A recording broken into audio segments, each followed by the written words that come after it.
तर नमस्कार विद्यार्थी मित्रांनो, स्वागत आहे तुमचं माझ्या यूट्यूब चॅनलवरती. आज आपण इयत्ता 4 परिसर अभ्यास 1 पहिला धडा ठेवा निसर्गाचा त्यावर आपण विस्तृत चर्चा करणार आहोत. तर आता आठवूया, पृथ्वीवर पाणी कोठून येते. तर आपण तिसऱ्या इथे शिकलेलो पृथ्वीवर पावसामुळे पाणी येतं. जलचक्र आपण शिकलेलो होतं. पावसाचे पाणी कुठे जाते, तर नदी, तलाव, बंधारे यामध्ये विहीर यामध्ये पावसाचं पाणी जातं. नंतर घरात वापरण्यासाठी आपल्याला पाणी कुठून मिळते, तर विहिरीमधून, पाण्याच्या टाकीमधून, धरणामधून पाणी पाण्याच्या टाकीमध्ये येतं, नंतर ते आपल्याला मिळतं. तर पाण्याचा आपण कोणकोणत्या कामासाठी उपयोग करतो ते आपल्याला इथं लिहायचं आहे. आंघोळीसाठी,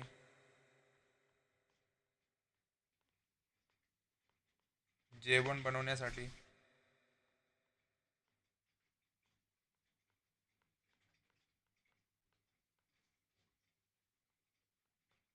बांधकामासाठी, सॉरी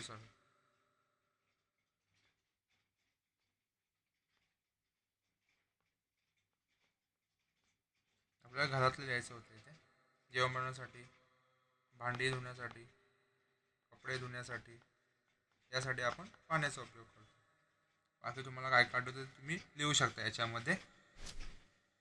तर आपण आता समजून घेऊया. ज्या ठिकाणाहून आपल्याला पाणी मिळते त्या ठिकाणांना पाण्याचे स्रोत म्हणतात. आता पाण्याचे स्रोत कोणकोणते आहेत? हे आहे नदी, विहीर, झरा किंवा धबधबा बोलू शकतो आपण याला. हे आहे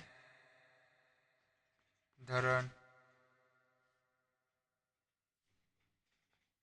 तलाव, हातपंप. हे पाण्याचे विविध स्रोत आहेत. पाणी आपल्यासाठी, वनस्पतींसाठी आणि प्राण्यांसाठी अत्यंत महत्त्वाचे आहे. पाणी जपून वापरणे आणि साठवणे गरजेचं आहे. पाणी जपून वापरलं पाहिजे. पिण्यायोग्य पाणी पुरवठा करण्यासाठी, शेतीसाठी, जनावरांसाठी मोठ्या प्रमाणात पाणी साठवले जाते. पाणी आपण साठवून ठेवतो सर्व ठिकाणी. आता मोठ्या प्रमाणात पाणी कुठे कुठे साठवले जातं ते ठिकाण बघूया आपण. आता या चित्रामध्ये काय दिसतं आपल्याला? तलाव. काय दिसतोय? तलाव. जमिनीच्या खोलगट भागात साठवलेल्या पाण्याभोवती मजबूत बांधकाम करून निश्चित स्वरूप दिले जाते, त्याला तलाव म्हणतात. तलावाला पुष्करणी, वापी, वापिका अशी नावे आहेत. आता काय करतो आपण? एखादी जमीन खोलगट आहे, तिथं ऑलरेडी पाणी साठलेलं असतं, तिथं आपण साईडला बांधकाम करतो आणि त्याला एक निश्चित स्वरूप दिलं जातं. त्यामुळे ते पाणी त्या तळ्यामध्ये साठवून राहिलं जाईल, ते त्याच्या बाहेर येणार नाही. त्याला आपण बोलतो तलाव. नंतर दुसरं उदाहरण आहे विहीर. हे चित्र आहे विहिरीचं. विहीर. पावसाचे काही पाणी जमिनीत मुरते. जमिनीखाली पाणी विहिरींच्या माध्यमातून आपणास मिळते. विहिरीची रचना साधारणतः वर्तुळाकार असते. आड, बारव, बुडकी हे विहिरींचे प्रकार आहेत. हे विहिरींचे प्रकार आहेत. गावा ठिकाणी आता जास्त विहिरी आहेत, शहरा ठिकाणी विहिरींचे प्रमाण खूप कमी आहे, नाहीशेच असे आहेत. गावा ठिकाणी जास्त करून विहीर असतात. नंतर आहे पुढील चित्र बंधारा. बंधारा म्हणजे एखादी जमीन आहे, तिथे आपण बांध घालतो. नदीचे वाहते पाणी अडवण्यासाठी दगडांचे किंवा मातीचे बंधारे बांधले जातात. तसेच ओढ्याचा प्रवाह थांबवण्यासाठी किंवा शेतात पाणी साठवण्यासाठी बंधारे बांधले जातात. बांध अडवून आपण पाणी साठवतो त्याला बोलतात बंधारा. आता किल्ला. किल्ल्यावर काय असतं? किल्ल्यावरील तलाव व टाके. पूर्वीच्या काळी किल्ल्यावर राहणाऱ्या लोकांसाठी दगडी तलाव व टाके खोदले जायचे. त्यात साठणारे पाणी वर्षभर वापरता येत असे. ते पाणी आपण वर्षभर वापरायचो. नंतर हौद. याला बोलतात हौद. चौकोनी आकाराचा असतो. पूर्वीच्या काळी पाणी साठवण्यासाठी हौद वापरले जायचे. काही ठिकाणी असे हौद आजही वापरात आहेत. यातील पाण्याचा वापर पिण्यासाठी, शेतीसाठी, बांधकामासाठी केला जातो. आता हे तुम्हाला माहीत आहे का? सातारा जिल्ह्यामध्ये लिंब येथील इतिहासकालीन 12 मोठाची विहीर आहे. शिवकालीन स्थापत्यशास्त्राचा उत्कृष्ट नमुना येथे पाहायला मिळतो. दगडी बांधकाम, भरपूर पायऱ्या आणि प्रशस्त महालासारखी रचना ही या विहिरीची वैशिष्ट्ये आहेत. 12 मोठ्यांची ही विहीर पाहण्यासाठी पर्यटक नेहमी गर्दी करतात. हे कुठे? सातारा जिल्ह्यामध्ये, लिंब या ठिकाणी. आता आपण निरीक्षण करूया.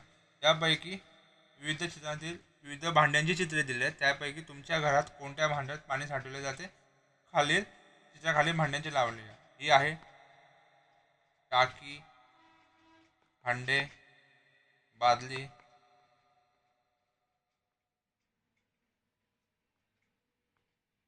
टाकी, पिंप.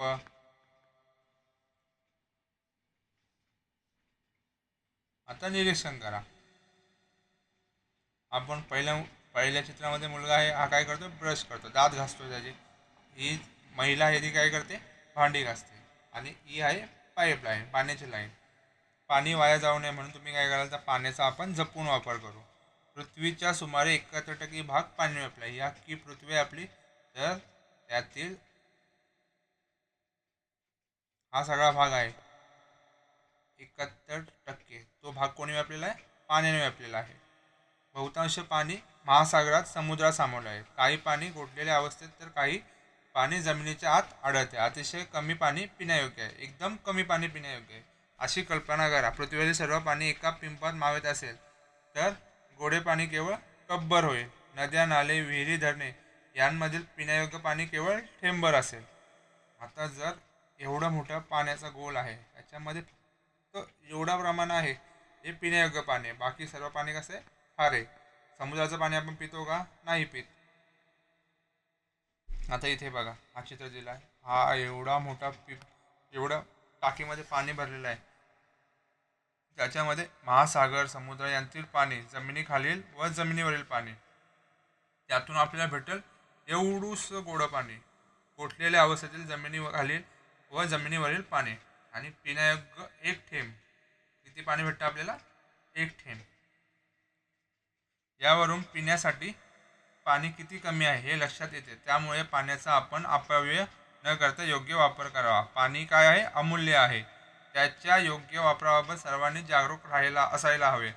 आपण पाण्याचा एकही थेंब वाया घालू नये. आपण पाण्याचा एकही थेंब वाया घालवला नाही पाहिजे.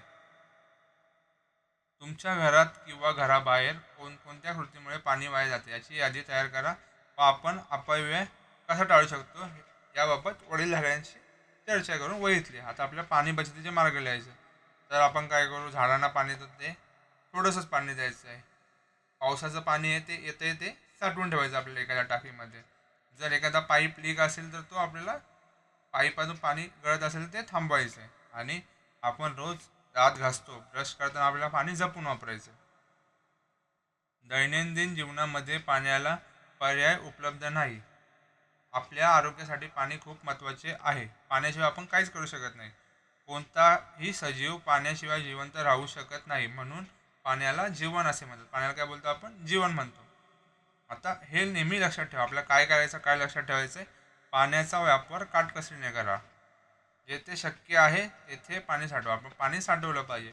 पाण्याचा शक्य तेथे पुनर्वापर करा. पाण्याचा आपल्याला पुनर्वापर करायचा.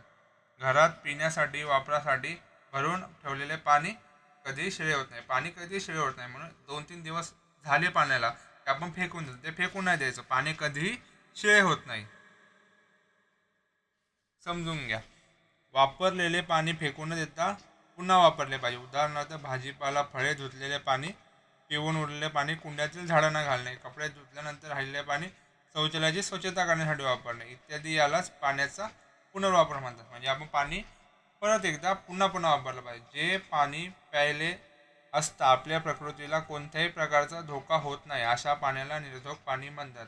हे प्रश्नाचं उत्तर आहे एका, की आपण जे पाणी पितोय ज्याच्यामध्ये आपल्या प्रकृतीला काहीच धोका होत नाही, म्हणजे आपण आजारी पडत नाही, अशा पाण्याला आपण निर्धोक पाणी म्हणतो. म्हणजे त्यापासून आपल्याला कोणताही धोका नाही असे पाणी पिण्यासाठी स्वच्छ व सुरक्षित असते. अशा पाण्यामुळे आपल्याला पोटदुखी, जुलाब असे आजार टाळता येतात. आपले शरीर निरोगी राहते. आपण जितकं चांगलं पाणी पिऊ तेवढं आपलं शरीर निरोगी राहील.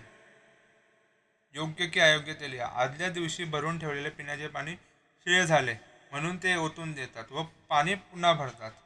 हे चुकीचं आहे. पाणी कधीच शिळे होत नाही. आपल्याला धरणामधून पाणी येते, किती दिवसांचं, किती महिन्यांचं असतं. ते पाणी शिळे असतं का, नाही. तर आपल्या घरातलं पाणी कसं काय शिळे होईल, म्हणून ते पाणी शिळे नसतं. पिण्यायोग्य पाणी पिण्यासाठी पाणी निर्धोक असणे आवश्यक असते. बरोबर. पाण्यामध्ये कोणताही घाण, कचरा नसेल तर ते पाणी पिण्यासाठी योग्य आहे. म्हणून पिण्यायोग्य पाणी मिळवण्यासाठी पाणी निर्धोक असणे आवश्यक आहे. आता हे तुम्हाला माहीत आहे का, फार वर्षांपूर्वी लोक पिण्याचे पाणी स्वच्छ करण्यासाठी नैसर्गिक व पारंपरिक पद्धती वापरायचे. त्यांना आजच्यासारखे मोठे फिल्टर्स किंवा रासायनिक पदार्थ यांची माहिती नव्हती. मग तेव्हाची माणसं काय करायची, कडुनिंब, तुळस, कोथिंबीर यांची पाने, आवळा, जांभूळ, निर्मळी यांच्या बिया याचा वापर करून पाणी स्वच्छ करण्यासाठी करतात. या सगळ्यांचा वापर आपण तेव्हाची माणसं पाणी स्वच्छ करण्यासाठी करत असतात. आता आपण नवीन पद्धत जाणून घेऊया. पाणी निर्धोक कसं करायचं. तर आपल्या घरामध्ये जे पाणी येतं ते आपण काय करू, गाळून घेऊ. प्रथमतः काय करू, गाळून घेऊ. पाणी कापडाने किंवा गाळीने गाळून घ्यावे. त्यामुळे मातीचे कण किंवा इतर कचरा वेगळा होतो. हे बघा, हे पाणी गाळून घेताना दाखवलेलं आहे. त्यामुळे काय होतं, कचरा बाहेर राहतो. नंतर निवळणे. पाण्यात तुरटी फिरवल्यास पाण्यातील मातीचे कण कचऱ्यात तळाशी जाऊन पाणी निवळते. म्हणजे आपण त्यामुळे तुरटी टाकली, ते फिरवल्यावर पाण्याची माती असते ती खाली जाऊन राहते. नंतर पुढची पद्धत आहे उकळणे. पाणी 10 ते 15 मिनिटं उकळल्याने त्यातील जंतू नष्ट होतात. त्यातले जे जंतू असतात ते पूर्णपणे नष्ट होतात. नंतर आहे निर्जंतुकीकरण. पाण्यातील जंतू नष्ट करण्यासाठी पाण्यात ब्लिचिंग पावडर किंवा क्लोरीनच्या गोळ्या थेंब टाकतात. याला बोलता पाण्याचे निर्जंतुकीकरण. म्हणजे पाण्यातील जंतूंचा आपण पूर्णपणे नायनाट करतो, नष्ट करतो. विचार करा, नदीचे पाणी तुम्ही जसे तसे पिण्यासाठी वापराल का? कारण सांगा. नाही, नदीचे पाणी आपण जसे तसे पिण्यासाठी वापरणार नाही. कारण पाण्यामध्ये जीवजंतू असतात, ते आपल्या शरीरासाठी धोकादायक असतात. म्हणून पाणी पूर्णपणे स्वच्छ करून त्याच्यावर प्रक्रिया करून नंतर आपण ते पिण्यासाठी वापरू. साबणाचे पाणी, प्लॅस्टिक, खते, प्लॅस्टर ऑफ पॅरिसच्या मूर्ती म्हणजे आपल्या गणपतीच्या मूर्ती, रसायने इत्यादी अनेक घटकामुळे पाणी दूषित होते. दूषित होते म्हणजे पाणी अस्वच्छ होते. यालाच बोलतात जलप्रदूषण. प्रदूषण म्हणजे काय, एखादी गोष्ट दूषित होणे म्हणजे खराब होणे. असे घटक सजीवाच्या आरोग्यास हानिकारक असतात. ते सर्व सजीवांचा म्हणजे कोणता सजीव असेल त्याला हानिकारक असतात. तर हे प्रदूषण कमी करण्यासाठी भारत सरकारने काय केलं याची माहिती आहे इथे. भारत सरकारने गंगा नदीचे प्रदूषण थांबवण्यासाठी नमामि गंगे हा प्रकल्प जून 2014 मध्ये हाती घेतला आहे. कोणता प्रकल्प घेतला आहे? नमामि गंगे. यामुळे गंगेचे पाणी स्वच्छ होण्यास मदत होत आहे. या प्रकल्पामध्ये सांडपाणी शुद्धीकरण, नदीकाठची स्वच्छता, वृक्ष लागवड तसेच गंगा नदीतील विविध जलचरांचे संरक्षण व संवर्धन असे उपक्रम हाती घेतले आहेत. याच्यामध्ये जी सांडपाणी जातं नदीमध्ये ते शुद्ध केले जातं, नदीकाठची स्वच्छता केली जाते, नदी शेजारी आपण झाडं लावतो, गंगा नदीतील विविध जलचरांचे संरक्षण म्हणजे नदीमध्ये जेवढे मासे असतील, विविध प्राणी असतील पाण्यामध्ये, त्यांचं आपल्याला संरक्षण व संवर्धन केलं पाहिजे. आता पुढची गोष्ट पाहूया. समजून घ्या. पाणी हे एक महत्त्वाचे नैसर्गिक संसाधन आहे. पाणी खूप महत्त्वाचं आहे माणसासाठी. पावसाळ्यात पावसाचे पाणी मिळते. आपल्याला पाणी कधी मिळते? पावसाळ्यात मिळते. वर्षभर पाण्याची गरज भागवण्यासाठी पावसाचे पाणी साठवले जाते. आपण जे पावसाचं पाणी येते साठवतो. काही ठिकाणी शेतात पिकांना पाण्याची कमतरता जाणवू नये म्हणून शेततळी खोदली जातात. काय करले जातात? शेततळी खोदली जातात. जमिनीतील पाण्याची पातळी वाढावी म्हणून डोंगर उतारावर चर खणले जातात. या पद्धतीमुळे पावसाच्या पाण्याचे संवर्धन होते. ते पाणी साठवले जाते. हे बघा, हे घर आहे, इथून पावसाचं पाणी पडला नंतर ते पाणी आपण टाकीमध्ये साठवून ठेवलं. याला बोलतात पाणी संवर्धन. हे आहे शेततळे. शेतामध्ये शेतामध्ये तळ साठवलं जातं. नंतर ते डोंगर उतारा असे चर गेले जातात. त्यामुळे पाणी हळूहळू खाली जातात. त्याच्यामुळे ते पाणी जमिनीमध्ये मुरतं आणि ते आपण साठवून ठेवतो. आता खालीलपैकी कोणत्या ठिकाणी पाणी वाहून जाणार नाही? तर इथे आपल्याला दगड दिलेत आणि इथे माती दिलेली. याच्यामध्ये काय होतं, पावसाचे पाणी दगड धोंड्यामधून वाहून जाते, परंतु मातीमध्ये ते मुरते. मातीमध्ये पाणी मुरलं जातं कारण मातीमध्ये पाणी धरून ठेवण्याची क्षमता जास्त असते. माती काय करते, पाण्याला धरून ठेवते आणि आपल्याकडे साठवून ठेवते. याचा उपयोग आपल्याला पाणी संवर्धनासाठी होतो. माती ही पाण्याप्रमाणेच महत्त्वाचे नैसर्गिक संसाधन आहे. माती ही महत्त्वाचे नैसर्गिक संसाधन आहे. समजून घ्या. माती तयार होण्यासाठी खूप वर्ष लागतात. आता माती बनण्यासाठी आपल्याला खूप काळ लागतो. मातीचा वरचा थर सुपीक असतो. तिचे संरक्षण करणे खूप गरजेचे असते. सुपीक म्हणजे अशी जमीन जिथे आपण पिके घेतली जातात. जमिनीवर वनस्पती, गवत, झाडे, झुडपे वाढवल्यास जमिनीची धूप कमी होते. यातून मातीचे संवर्धन होते. यामुळे काय होतं, मातीचं संवर्धन केलं जातं. आता या ठिकाणी चित्र आहे. एका ठिकाणी वाळवंट आहे, इथे एकही झाड नाही आहे, आणि दुसऱ्या साईडला आहे हिरवेगार समृद्ध भविष्य. वाळवंट म्हणजे इथे एकही झाड नाही, तिथे गवताचा साधा पाचोळा पण नाही, तिथे माती नापीक आहे. काय आहे? नापीक आहे. या चित्रातली माती सुपीक आहे. मातीचे संवर्धन का गरजेचे आहे, माती का वाचवली पाहिजे, तर आपण पाहूया. मातीपासून तयार केलेल्या तुमच्या घरातील किंवा परिसरातील वस्तूंची नावे सांगा. तर मातीपासून आपण काय काय बनवतो? मूर्ती बनवतो, मडकी बनवतो, मातीची भांडी बनवतो, मातीपासून विटा बनवतात. या सर्व वस्तू आपण मातीपासून बनवतो. आता समजून घ्या. महाराष्ट्रात मातीचे विविध प्रकार आढळतात. उदाहरणार्थ गाळाची माती, काळी माती, रेगूर माती, लाल माती, लॅटेराईट माती, डोंगराळ माती, दलदलीची माती, पीठ माती, शाडू माती इत्यादी. आपल्या परिसरात वेगवेगळ्या प्रकारांची माती आढळतात. आता मातीचे इथे 3 प्रकार सांगितले आपल्याला. पहिला आहे वालुकामय माती. काय प्रकार आहे? वालुकामय माती. या मातीमध्ये वाळूचे प्रमाण जास्त असते. याच्यामध्ये वाळू जास्त असते. या मातीतून पाणी लगेच झिरपून जाते. ही माती लवकर कोरडी होते. म्हणजे या मातीवर आपण पाणी टाकलं तर ती पाणी धरून ठेवत नाही, ती पाणी लगेच सोडते. नंतर मातीचा दुसरा प्रकार आहे चिकण माती. चिकण माती काय असते, तर ही माती खूप चिकट व मऊ असते. तिचे कण खूप लहान व एकमेकांना घट्ट चिकटलेले असतात. या मातीत पाणी सहज धरून ठेवले जाते. या मातीचा उपयोग पिकांच्या वाढीसाठी व विविध वस्तू तयार करण्यासाठी होतो. या मातीमध्ये ही माती सुपीक आहे, म्हणजे इथे आपण कोणतेही पीक घेऊ शकतो. ही माती नापीक आहे, याच्यामध्ये पीक घेऊ शकत नाही. कोणती माती? वालुकामय मातीमध्ये. चिकन मातीमध्ये आपण पीक घेऊ शकतो, विविध वस्तू तयार करू शकतो. मातीचा तिसरा प्रकार आहे पोयटा माती. वालुकामय माती, चिकन माती आणि गाळ यांच्या मिश्रणातून पोयटा माती तयार होते. तिघांचे मिश्रण मिळून काय होते? पोयटा माती तयार होते. ही माती पाणी धरून ठेवते. याच्यात पाणी धरून ठेवलं जातं, त्यामुळे जमिनीत ओलावा राहतो. या मातीचा उपयोग पिकांच्या वाढीसाठी केला जातो. आता इथे काय चाललेले आहे? फवारणी चालू आहे. काय बोलतात त्याला? फवारणी. याच्यामध्ये कीटकनाशके शेतीवर फवारले जातात आणि पिकांचं कीटकांपासून रक्षण केलं जातं. आणि इथे प्लास्टिक दाखवलं आहे. इथे रासायनिक पदार्थाचा टँकर आहे. इथे शेतकरी रासायनिक खत फवारतोय. तर आता पाहूया काय होतं याच्यामुळे. रासायनिक खते, कीटकनाशके यांच्या अतिवापरामुळे तसेच कारखान्यातील विषारी पदार्थ व कचरा मातीत मिसळल्यामुळे मातीची सुपीकता कमी होते व ती दूषित होते. यालाच माती प्रदूषण म्हणतात. काय म्हणतात याला? माती प्रदूषण. असे पदार्थ मातीत मिसळणार नाही याची दक्षता आपण घेतली पाहिजे. शेतात रासायनिक खतांऐवजी सेंद्रिय खतांचा वापर केला पाहिजे. सेंद्रिय खत जनावरांचे मलमूत्र, कुजलेला पालापाचोळा यांपासून तयार केले जाते. आपण जास्तीत जास्त करून सेंद्रिय खताचा वापर केला पाहिजे, ज्याच्यामुळे काय होऊ शकतं आपल्याला, की आपले मातीचं संवर्धन केलं जाईल. रासायनिक खतामुळे मातीचं प्रदूषण होतं. आता आपण या धड्यामध्ये काय शिकलो हे पाहूया. सर्व सजीवांसाठी पाणी महत्त्वाचे आहे, म्हणून पाणी जपून वापरावे. पाणी खूप महत्त्वाचं आहे, म्हणून पाणी जपून वापरला पाहिजे.